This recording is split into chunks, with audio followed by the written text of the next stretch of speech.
Iglesia de los Tesalonicenses, y para ello les voy a pedir que busquen en sus Biblias el capítulo 4 de la primera carta.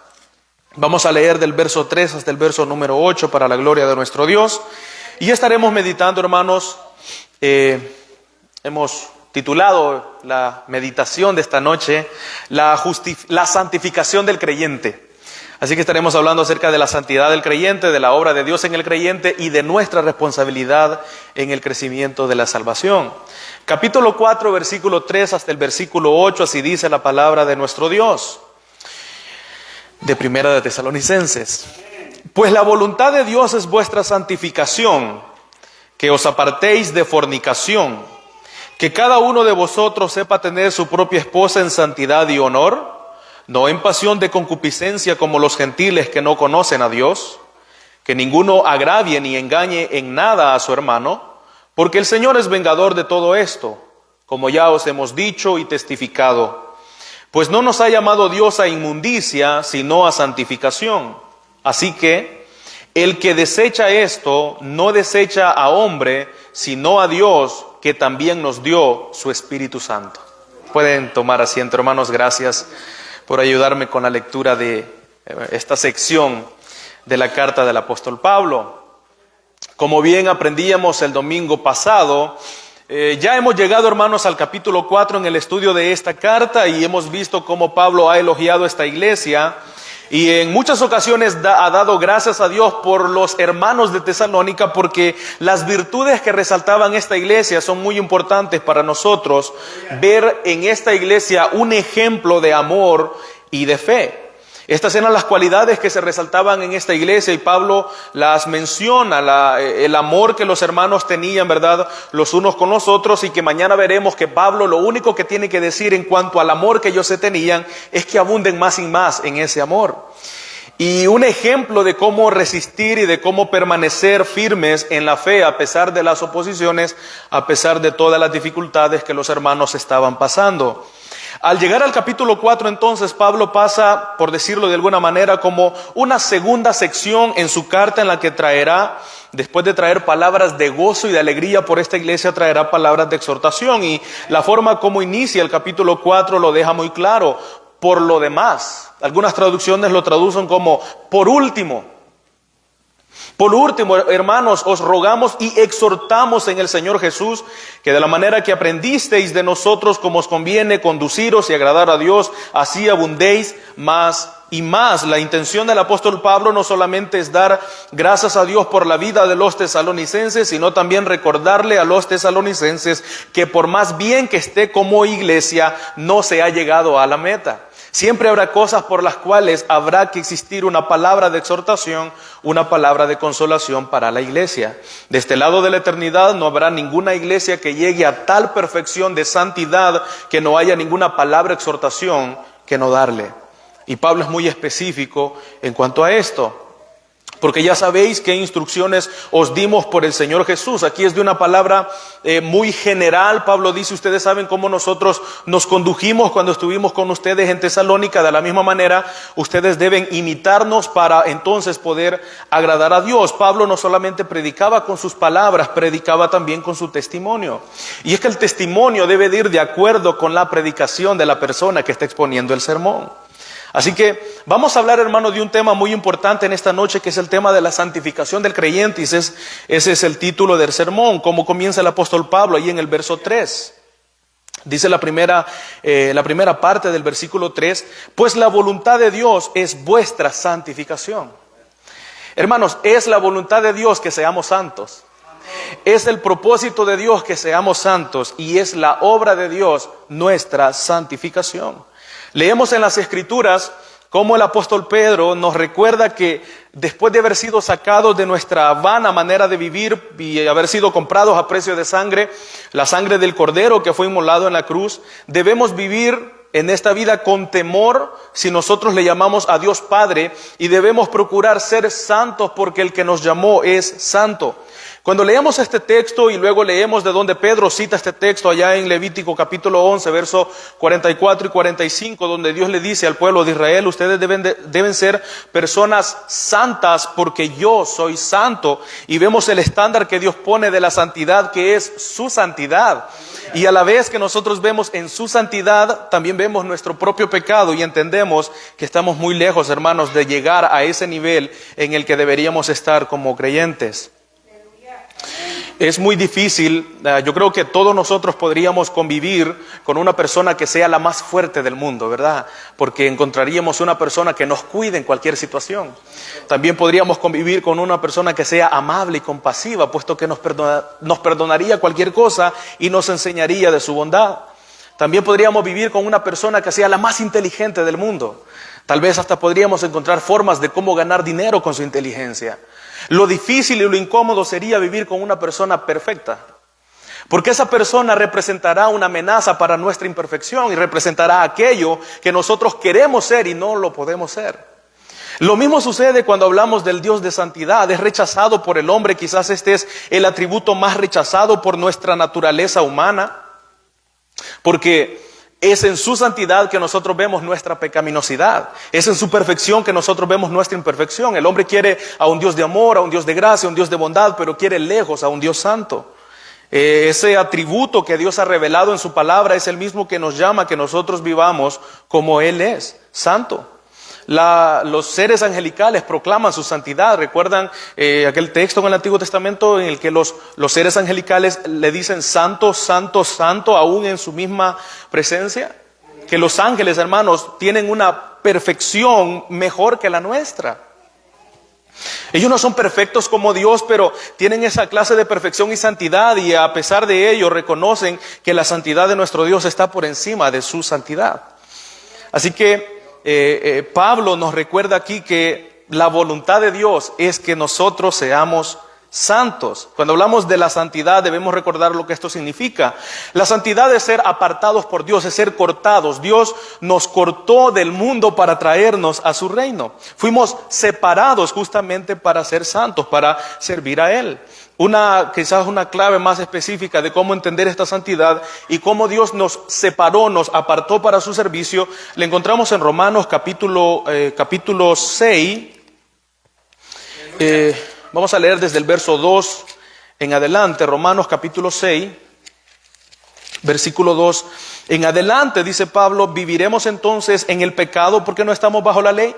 En ninguna manera, porque los que hemos muerto al pecado, ¿cómo viviremos aún en él? Es decir, en el momento que Dios nos separó, nos libertó de la esclavitud, de la tiranía del pecado, eso ya nos dice que no debemos vivir todavía ya en el pecado, sino que fuimos libertados para vivir en Cristo. Versículo 6, sabiendo esto, que nuestro viejo hombre fue crucificado juntamente con Cristo, para que el cuerpo de pecado sea destruido, a fin de que no sirvamos más al pecado, porque el que ha muerto ha sido justificado del pecado. Versículo 11, así también vosotros consideraos muertos al pecado, pero vivos para Dios en Cristo Jesús, Señor nuestro. No reine pues el pecado en vuestro cuerpo mortal, de modo que lo obedezcáis en sus concupiscencias, ni tampoco presentéis vuestros miembros al pecado como instrumentos de iniquidad, sino presentaos vosotros mismos a Dios como instrumentos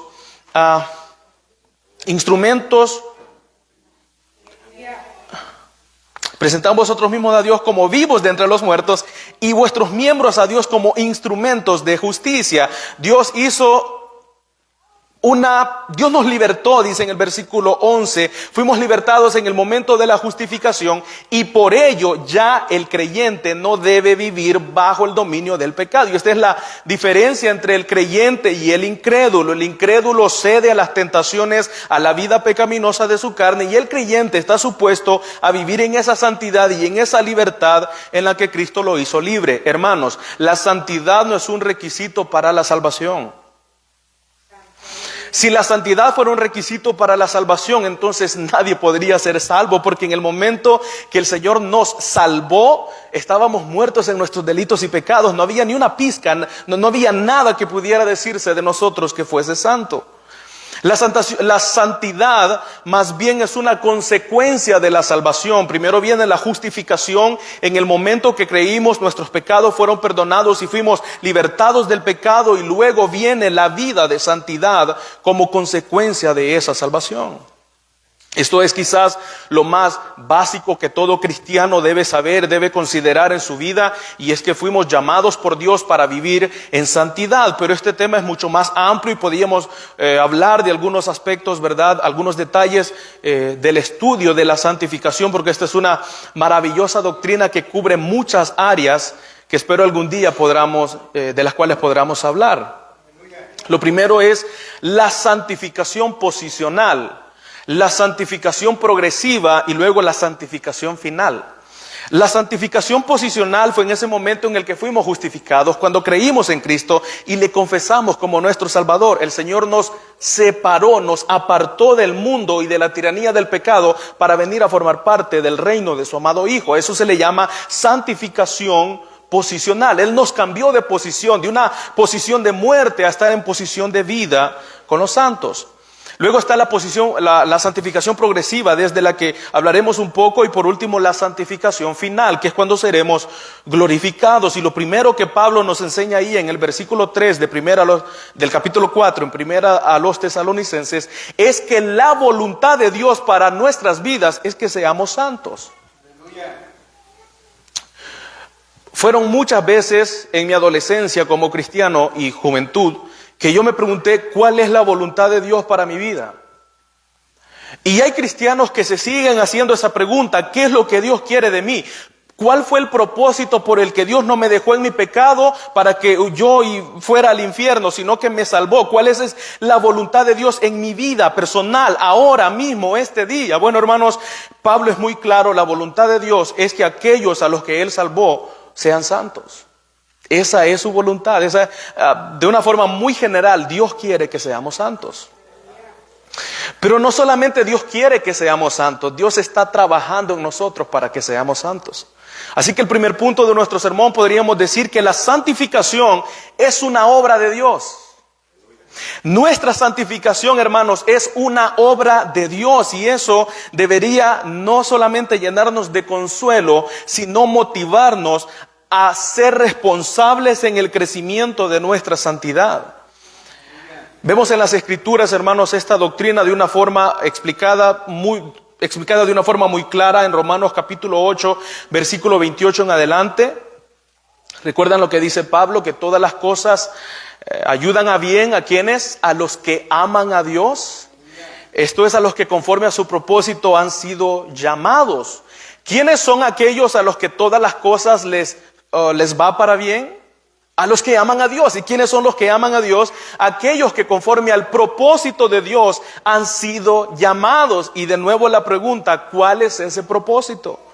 Sigue diciendo Pablo que a los que antes conoció, a estos predestinó para que fuesen hechos conforme a la imagen de su Hijo Jesucristo. Dios hace que todas las cosas ocurran para bien a aquellos que Él ha llamado, para que éstos lleguen a ser conforme a Cristo, conforme a la imagen de Cristo. Por eso que decimos que nuestra santificación es una obra de Dios. Dios los llama, Dios los santifica, Dios los preserva y Dios los lleva hasta el último día para hacerlo conforme a Cristo. Y hermanos, no hay nada en este mundo, no hay nada creado en este mundo, ni del pasado, ni del presente, ni del futuro, que puedan obstruir el propósito de Dios, que puedan limitar el propósito de Dios, o que puedan hacer que Dios abandone el propósito que Él tiene con un creyente específico, de salvarlo, santificarlo y presentarlo conforme a la imagen de Cristo. No existe nada en este mundo que pueda detener ese propósito. Y lo vemos ahí en Romanos, porque Pablo sigue diciendo del verso 30 en adelante: y a los que predestinó, a estos justificó, a estos llamó, a estos justificó y a estos glorificó. Note que Pablo presenta estas palabras en tiempo pasado. Es que para Pablo es tan ciertísimo que no hay nada que detendrá el propósito de Dios. A los que Dios ama, los predestinó. A estos y no a otros Dios los llamó. A estos que llamó y no a otros los justificó. A estos que justificó y no a otros los glorificó. Nada pudo detener el propósito de Dios. Nada, absolutamente nada. Y note que Pablo pasa de la justificación a la glorificación. Aunque de la justificación a la glorificación hay un periodo de santificación progresiva.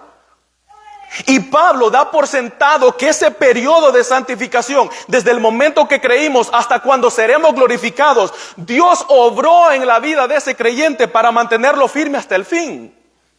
Hermanos, nuestra santificación es obra de Dios. Dios está trabajando en la vida del creyente. Más adelante, ahí mismo en Romanos, dice Pablo, ¿quién nos podrá separar del amor de Cristo? ¿Tribulación o persecución o angustia, hambre, espada, peligro? Antes bien, sobre todas estas cosas somos más que vencedores por medio de aquel que nos amó, de manera que estoy seguro, dice Pablo, de que nada nos podrá separar del amor de Cristo. Ni ángeles, ni principados, ni potestades, hermanos, ni Satanás puede separarnos del amor de Cristo. Satanás, el pecado y el mundo no tienen la autoridad y no tienen el poder de poder frenar el propósito de Dios en la vida de un creyente. Ni lo presente, ni lo porvenir, ni lo alto, ni lo profundo, ni ninguna otra cosa creada. Usted y yo fuimos creados por Dios, de manera que ni nosotros mismos podemos frenar el propósito que Dios tiene en la vida nuestra. Absolutamente nada. Nada, hermanos, puede parar el propósito de Dios. Es la voluntad de Dios, es la obra de Dios, es el propósito de Dios, que al que amó, lo llamó, lo justificó, lo está santificando y un día lo glorificará para hacerlo conforme a la imagen de Cristo.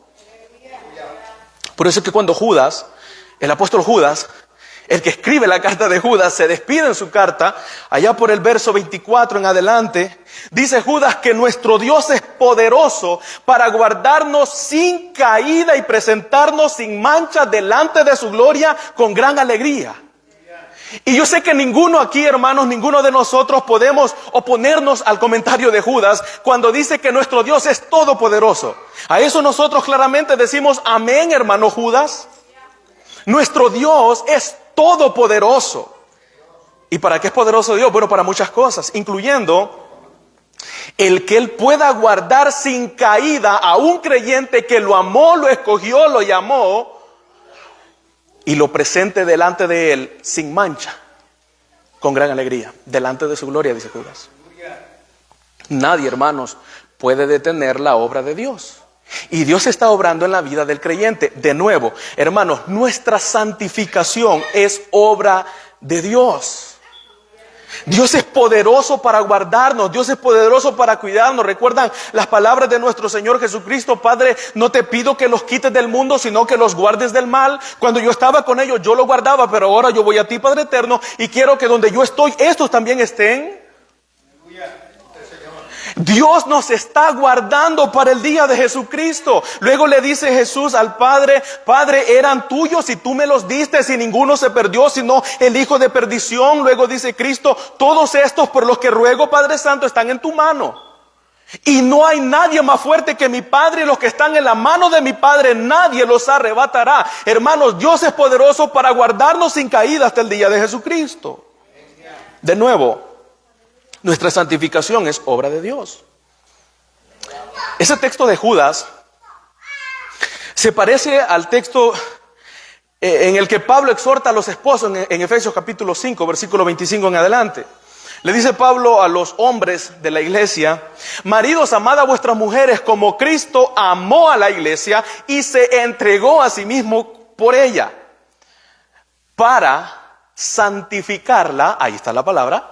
Para santificarla, habiéndola purificado por el lavamiento del agua por medio de la palabra, con el fin de presentársela a sí mismo una iglesia gloriosa, que no tuviese manchas ni arrugas ni cosas semejantes, sino que fuese santa y sin mancha. Note el proceso que Pablo menciona, la obra de Cristo en la iglesia. Primero, Cristo muere por la iglesia, lo entrega todo por ella, santifica la iglesia, purifica la iglesia para presentarse Cristo a su iglesia delante de sí mismo, una iglesia gloriosa que no tenga mancha, sino que sea santa. Hermanos, si Cristo deja esa responsabilidad en manos de la iglesia, llegaríamos con muchas manchas ante su presencia. Pero es Cristo que murió por la iglesia, que se encarga de santificar a la iglesia. Y el texto es muy claro.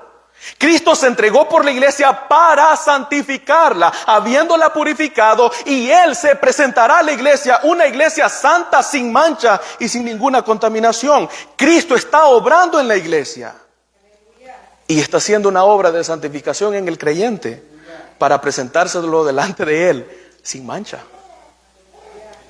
Cristo está haciendo eso en el corazón del creyente.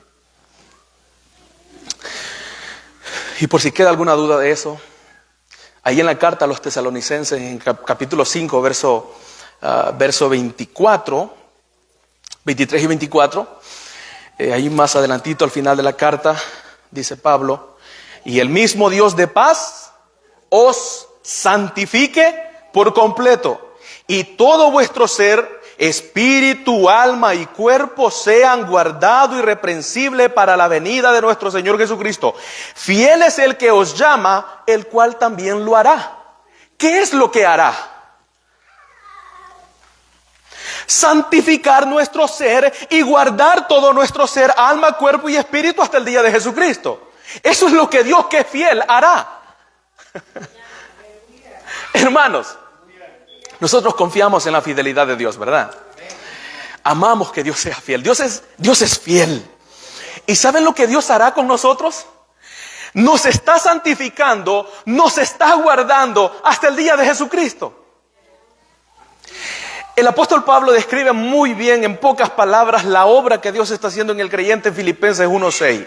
Estamos convencidos, dice Pablo, estamos seguros, estamos persuadidos que el que comenzó la buena obra en vosotros la perfeccionará hasta el día de Jesucristo. Es que si el Espíritu Santo comenzó una obra en el creyente, no dejará esa obra en manos del creyente. Él seguirá trabajando en el creyente, en su corazón, proveyendo de los medios para que éste crezca en santidad. La perfeccionará hasta el día de Jesucristo. Hermanos, nadie podrá detener la obra que el Espíritu Santo a través de las generaciones de cristianos ha hecho para preservarlos hasta el fin. Nadie podrá detener eso. Bien, nuestra santificación es la voluntad de Dios, es el propósito de Dios y es el trabajo de Dios. Pero el establecer, hermanos, esta primera parte del sermón, de ninguna manera queremos decir que el creyente queda sin responsabilidad de crecer en santidad. El que Dios sea el responsable de la santificación del creyente, de la santificación de la iglesia, de ninguna manera el creyente queda relevado de su obligación de crecer en santidad. Porque la obra que el Espíritu está perfeccionando en la vida del creyente está mostrándole los medios por los cuales, si el creyente se involucra, puede crecer en santidad.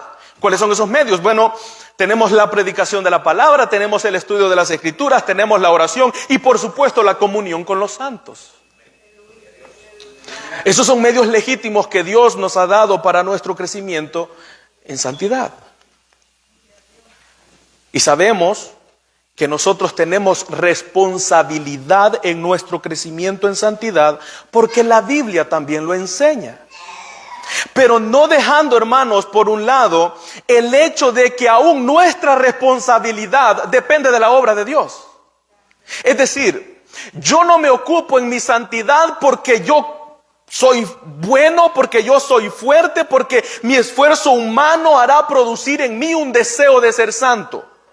No. La razón por la que el creyente se esfuerza para ser santo y busca más la santidad de Dios es por la obra misma de Dios. En Filipenses capítulo 2, versículo 11 y 12, hablando de la salvación, dice Pablo: por lo demás, hermanos, ocupaos en vuestra salvación con temor y temblor. ¿Quiénes son los que se van a ocupar en la salvación? Nosotros. Yo debo ocuparme en mi salvación. Luego dice Pablo: porque es Dios el que produce en vosotros tanto el querer como el hacer por su buena voluntad. En fin, ¿quién es el que se ocupa de su salvación? Soy yo. ¿Y cómo lo hago? Porque es Dios el que pone en mí el ocuparme de mi salvación. Es una obra de Dios que me lleva a ser responsable y ocuparme de mi salvación. Dios produce el querer como el hacer. Así que el ocuparnos en nuestra santidad, hermanos, no es algo que nazca de nuestros esfuerzos. Y la razón por la que quise comenzar estableciendo que la santificación es una obra de Dios, es porque cuando hablamos de la santidad, casi siempre lo enfocamos únicamente en nuestra responsabilidad. Como si nosotros pudiésemos llegar a obtener cierto grado de santidad por medios humanos, por meros esfuerzos nuestros, como si la santidad fuera algo que se pudiera obtener por esos medios. Y hablamos de la santidad como un proyecto humanitario, como un proyecto humano en el que debemos involucrarnos para agradar a Dios, sin tomar en cuenta todos estos textos que ya hemos leído y muchos textos más. Ciertamente el creyente es responsable de crecer en santidad, no olvidando que su responsabilidad depende de la obra de Dios. Y que nadie puede crecer en santidad por sus propios esfuerzos. Cuando una persona se esfuerza por sus propios medios, por sus esfuerzos, para ser santo, tarde o temprano, perderá todo rasgo de humildad y será más arrogante. Hablará con arrogancia y comenzará a despreciar a los demás. Ese es el problema del legalismo. La santidad dentro de muchos círculos cristianos ha venido a ser la punta de lanza con la cual avergonzar a los que no son tan santos. La santidad es una lucha en la que todos estamos involucrados, es una carrera en la que todos estamos corriendo. Unos van a 60 millas por hora, otros van a 30 y otros apenas están arrancando a 15. Pero todos estamos corriendo, hermanos, hacia el propósito que Dios estableció para el creyente de hacerlo conforme a Cristo. Ninguno de nosotros debe ponerle el pie a otro hermano en cuanto a la santidad, porque ninguno de nosotros ha llegado ya a la meta. ¿Y cuál es nuestra responsabilidad? Bueno, leemos en las Escrituras cómo la conducta del creyente debe ser muy distinta a la conducta del incrédulo. Romanos capítulo 8. Hablando de nuestra responsabilidad, Romanos capítulo 8, versículo 5. Dice en el verso 5, porque los que son de la carne piensan en las cosas de la carne, pero los que son del Espíritu en las cosas del Espíritu. Porque el ocuparse de la carne es muerte, pero el ocuparse del Espíritu es vida y paz.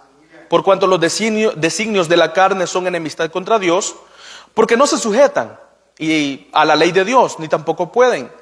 Y los que viven según la carne no pueden agradar a Dios, mas vosotros no vivís según la carne, sino según el Espíritu, si es que el Espíritu de Dios mora en vosotros. Y si alguno no tiene el Espíritu de Dios, no es de él. Hermanos, esta porción de Romanos 8 no solamente nos muestra que la actitud, que la conducta del creyente es muy distinta a la del incrédulo, sino más bien nos muestra que no hay términos medios. O estamos en la carne o estamos en el Espíritu. De manera que no existen los cristianos carnales. Si un cristiano es carnal, no es cristiano. Porque no podemos vivir en la carne y en el Espíritu a la vez. O nuestra dirección está hacia los designios de la carne, o nuestra dirección está hacia los frutos del Espíritu. ¿Recuerdan Gálatas capítulo 5? Vamos a Gálatas capítulo 5, hermanos, versículo 16 en adelante. Ya hemos estudiado, ¿verdad?, ese texto, pero lo vamos a leer para ver, solo lo vamos a leer, Gálatas capítulo 5, versículo 16, hablando de nuestra responsabilidad.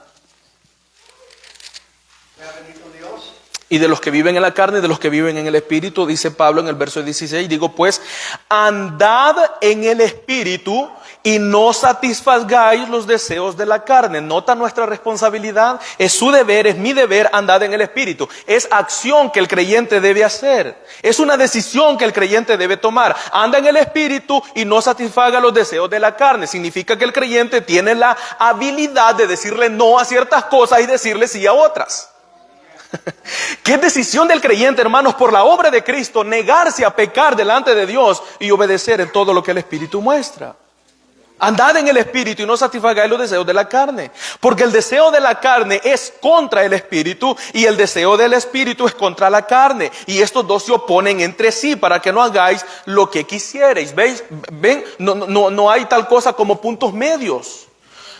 O estamos luchando del lado del pecado contra la santidad de Dios, o estamos luchando del lado de Dios contra el pecado. Pero no hay términos medios. Verso 18. Pero si sois guiados por el Espíritu, no estáis bajo la ley. Y manifiestas son las obras de la carne, que son adulterio, fornicación, inmundicia, lascivia, idolatría, hechicerías, enemistades, pleitos, celos, iras, contiendas, disensiones, herejías, envidias, homicidios, borracheras, orgías y cosas semejantes a estas, acerca de las cuales os amonesto, como ya os lo he dicho antes, que los que practican tales cosas no heredarán el reino de Dios. Esta es una lista muy amplia, y todos estos pecados que Pablo enumera acá son pecados a los cuales el creyente puede decirle no. Eso no significa, hermanos, que un creyente en determinado momento no podrá verse involucrado en alguno de esos pecados. Pero aquí se habla de aquellos que permanecen y que perseveran en ese pecado. ¿Recuerda lo que dice el apóstol Juan en una de sus cartas? Que el que practica el pecado es del diablo. El que practica el pecado es del diablo. Ninguno de los que practican todos estos pecados que Pablo ha mencionado acá heredarán el reino de Dios. No hay posibilidad alguna. ¿Por qué? Porque esta es la conducta del incrédulo. El incrédulo no tiene ningún reparo, hermanos, en ir en contra de la voluntad de Dios, porque él no tiene ninguna culpabilidad en su corazón de lo mal que está delante de Dios. Por eso que dice Pablo ahí en 1 Corintios 4, que el Dios de este siglo ha cegado el entendimiento de los incrédulos, para que no les resplandezca la luz del Evangelio de Jesucristo. Note que la obra de Satanás no es hacerlos incrédulos, no, es cegar a los incrédulos. El hombre es incrédulo por decisión. Y Satanás aprovecha esa incredulidad para cegar sus ojos y que ese incrédulo no vea la luz de Cristo. Por lo que ellos no tienen esta culpabilidad. Hasta que puedan ver a Cristo y su corazón sea regenerado, ellos podrán ver su propio pecado y arrepentirse de ese pecado. Versículo 22. Mas el fruto del Espíritu es amor, gozo, paz, paciencia, benignidad, bondad, fe, mansedumbre, templanza. Contra tales cosas no hay ley. Pero los que son de Cristo han crucificado la carne con sus pasiones. Si vivimos por el Espíritu, andemos también por el Espíritu. Qué gran contraste el que Pablo hace acá. La conducta del creyente en todo sentido debe ser distinta a la conducta del incrédulo. Y hablando de esa responsabilidad, hermanos, que nosotros tenemos en nuestro crecimiento de la santidad, es que Pablo sigue diciendo ahí en 1 Tesalonicenses capítulo 4, versículo 3, la segunda parte del verso 3.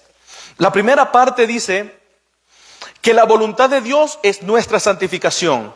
Y aquí viene la exhortación: que os apartéis de fornicación. Que cada uno de vosotros sepa tener su propia esposa en santidad y honor, no en pasión de concupiscencia como los gentiles que no conocen a Dios. La palabra que ahí se traduce como fornicación en el verso número 3 es la palabra porneias. Esa palabra abarca más que lo que nosotros entendemos ahora como fornicación, que es un acto íntimo antes del matrimonio o fuera del matrimonio. La palabra porneia se usaba para toda clase de comportamiento sexual ilícito. ¿Y cuál es un comportamiento sexual ilícito? Todo aquel acto íntimo que no va conforme o de acuerdo a lo que Dios estableció en su palabra. En el plan soberano de Dios, en el propósito perfecto de Dios, ¿verdad? Este acto íntimo fue reservado estrictamente para el matrimonio, para ser consumado entre un hombre y una mujer en el matrimonio. De manera que la palabra porneia ahí abarca todo tipo de comportamiento ilícito, es decir, que vaya en contra al propósito de Dios establecido en su palabra. La homosexualidad, el lesbianismo, el incesto, la pedofilia, la violación y todo tipo, hermanos, de el adulterio, la fornicación, todo tipo de acto ilícito, acto sexual ilícito. Pablo lo menciona ahí con esta palabra porneia y incluye claramente la fornicación. Más adelante, bueno, es en otra carta en la que dice que debemos alejarnos de todo pensamiento impuro y de pasiones deshonestas. Es decir, que la palabra porneia, y también aparece creo ahí en 1 Corintios 6, que aparece la palabra porneia y habla de los deseos pecaminosos de la mente. Es decir, que no es solamente la acción, sino también el pensamiento, conectado con lo que Jesús nos enseña en el Sermón del Monte, que el adulterio que se prohíbe allá en Éxodo 20 y en Deuteronomio 5, no tiene tanto que ver con el acto, sino cómo comienza el acto, que es con las miradas. ¿Verdad? El que adultera, dice Jesús, ¿oíste que fue dicho? No adulterarás. Pero yo os digo, cualquiera que mire a una mujer para codiciarla, ya adulteró. Ven, ahí ya comenzó el pecado. Así que lo que Pablo está diciendo acá en el versículo 3 es que os apartéis de fornicación. De nuevo, nuestra responsabilidad alejarnos de todos esos pecados. Que os apartéis de fornicación. Verso 4. Que cada uno de vosotros sepa tener su propia esposa en santidad y honor. Y aquí, hermanos, hay un pequeño error de traducción, puesto que la palabra que ahí se traduce como esposa literalmente es la palabra vaso. Es decir, el texto diría que cada uno de vosotros sepa tener su propio vaso en santidad y honor. La Reina Valera, que es la versión que nosotros usamos, traduce la palabra esposa, y hay otras traducciones que lo dejan literalmente como vaso, y hay otras incluso que lo interpretan como su propio cuerpo. Y yo más bien creo que aquí Pablo está hablando de nuestro propio cuerpo de manera individual, debido al contexto en el que Pablo está exhortando individualmente a los creyentes de Tesalónica. Que cada uno de vosotros sepa tener su propio cuerpo en santidad y honor. Somos responsables de nuestra propia santidad en dependencia del Espíritu Santo. Y somos responsables de lo que estamos haciendo con nuestro cuerpo. Primera a los Corintios, capítulo 6. Vamos a ir a leer ese texto, hermanos. Primera a los Corintios, capítulo 6, versículo 15.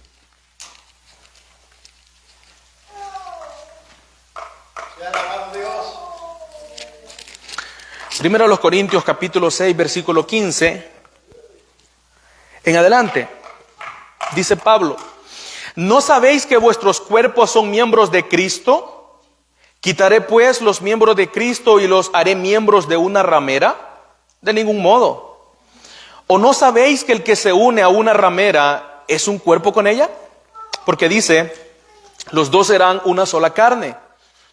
Pero el que se une al Señor, un espíritu es con él.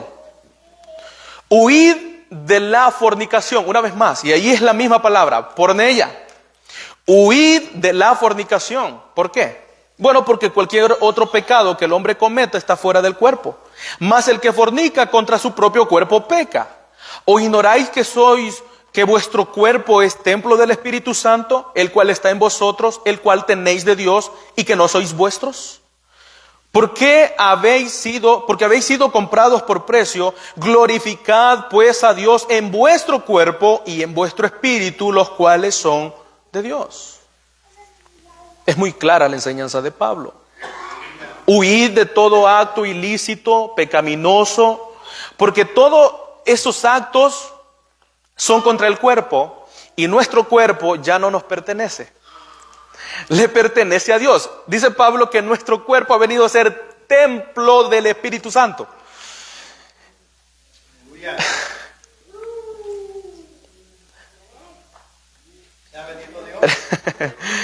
Hermanos, Dios no habita en templo hecho por manos de los hombres. Salomón le construyó un gran templo.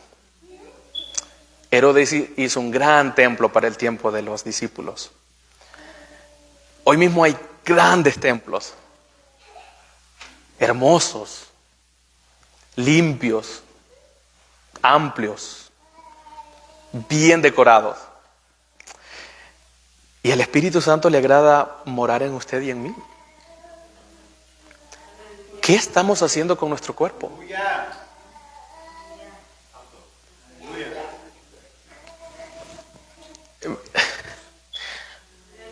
Todo lo que Dios nos ha dado, nos ha dado para que lo disfrutemos lícitamente.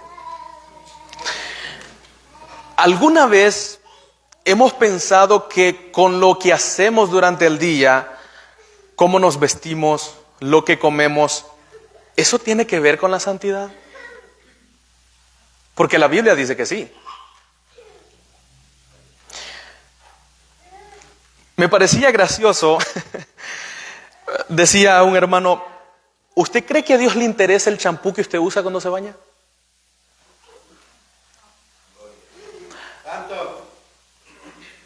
Yo creo que sí, decía él. Hermanos, ¿qué estamos haciendo con nuestro cuerpo? De verdad, debemos glorificar a Dios en nuestros cuerpos y en nuestro espíritu, porque este cuerpo ya no me pertenece. No nos pertenece, le pertenece a Cristo, por lo que yo debo huir de todos estos pecados que representan una amenaza con este cuerpo. Por lo que dice Pablo ahí también.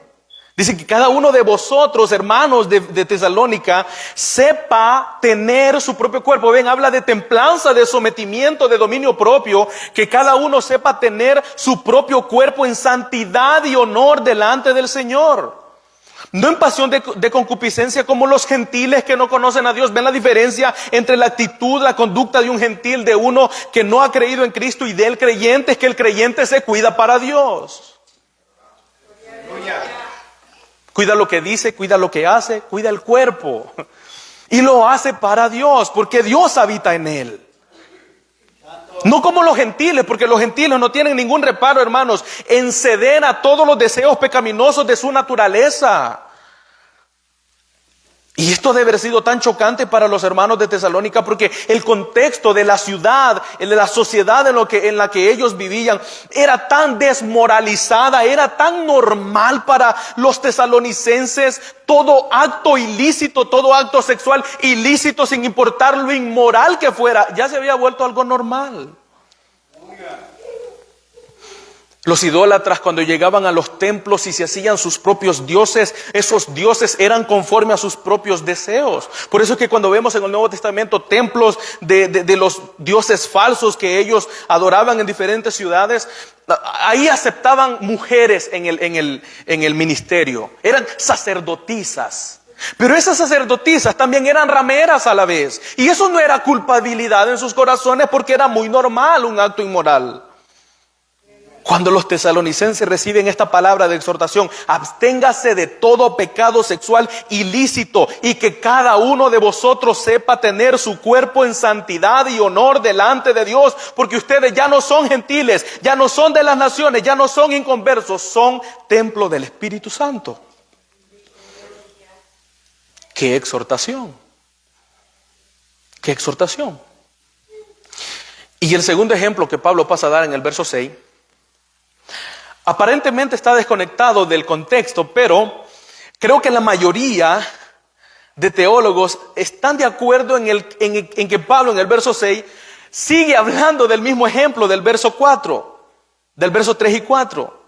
Que ninguno agravie ni engañe en nada a su hermano, porque el Señor es vengador de todo esto, como ya os hemos dicho y testificado.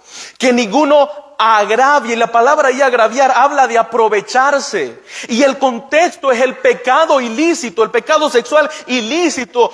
Lo que Pablo está diciendo ahí es que en la iglesia no puede haber ninguna falta de respeto, sino que las líneas legales establecidas entre hombres y mujeres deben ser muy claras, para que nada se pueda dar como motivo para aprovecharse en un pecado. Y ninguno engañe a su hermano. ¿Recuerdan las palabras de Cristo? Cualquiera quisiere tropezar a uno de estos pequeños que han creído en mí, mejor le fuera que se atare una piedra de molino en el cuello y sea lanzado a lo profundo del mar. Dice Cristo: ay del mundo y sus tropiezos, y son necesarios. Porque si no tenemos lucha, no tenemos victoria. Y si nosotros queremos ser victoriosos, pues son necesarios los tropiezos, dice Cristo. Pero hay también por quien vienen los tropiezos. Hermanos, tiene mucho sentido que el mundo presente tropiezos a la iglesia, que el mundo ofenda a los cristianos. Lo que no es aceptable es que un cristiano haga tropezar a otro por cómo viste, por lo que dice, por lo que hace. Eso no es negociable, no es aceptable. Por eso es que en la iglesia hay una conducta de vestimenta, en la que todo hombre debe vestir modestamente, no solamente las mujeres.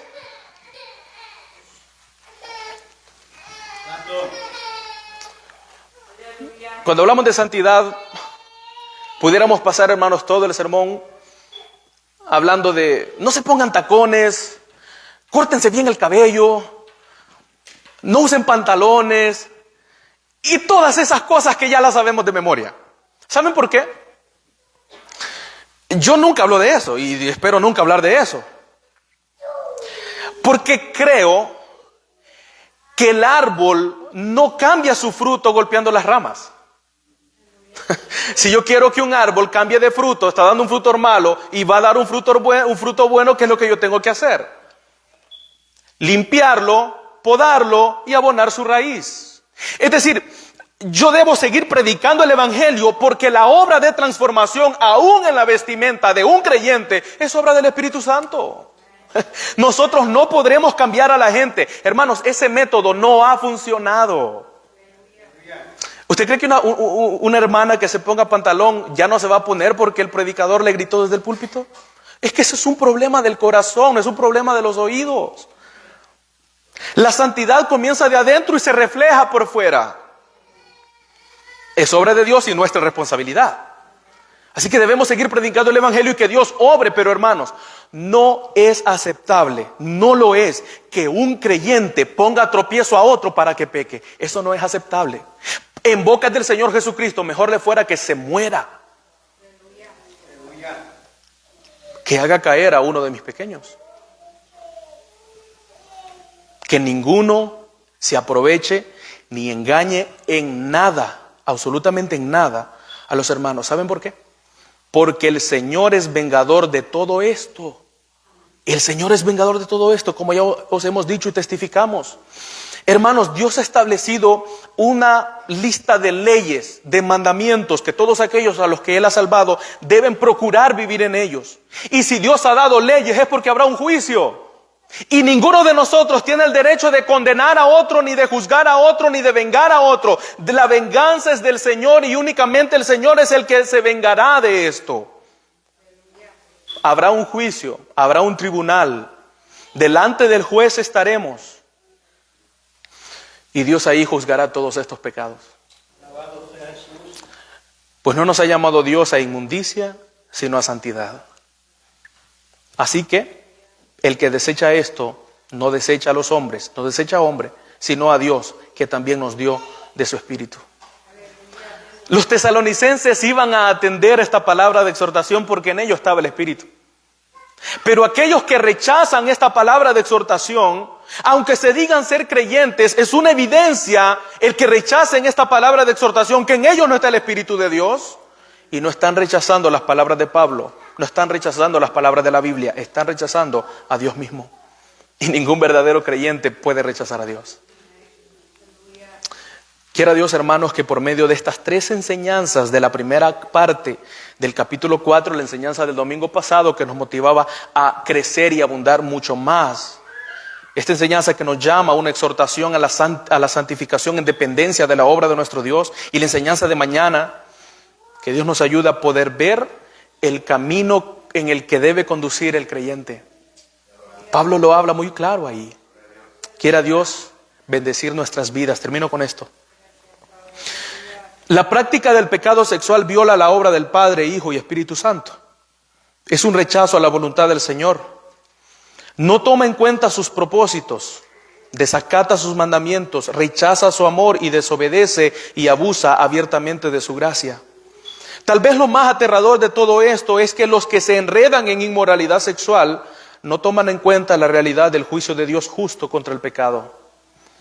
Los de Tesalónica debían atesorar esta palabra de exhortación, y no solamente ellos, sino también todos los creyentes que vemos en esta iglesia, un ejemplo, hermanos, de cristianismo, de perseverancia en la fe y en el amor. Debemos atender a la exhortación que el apóstol Pablo, por inspiración del Espíritu Santo, ha hecho para nuestra santificación. Que el Señor les bendiga a todos. Vamos a orar, hermanos.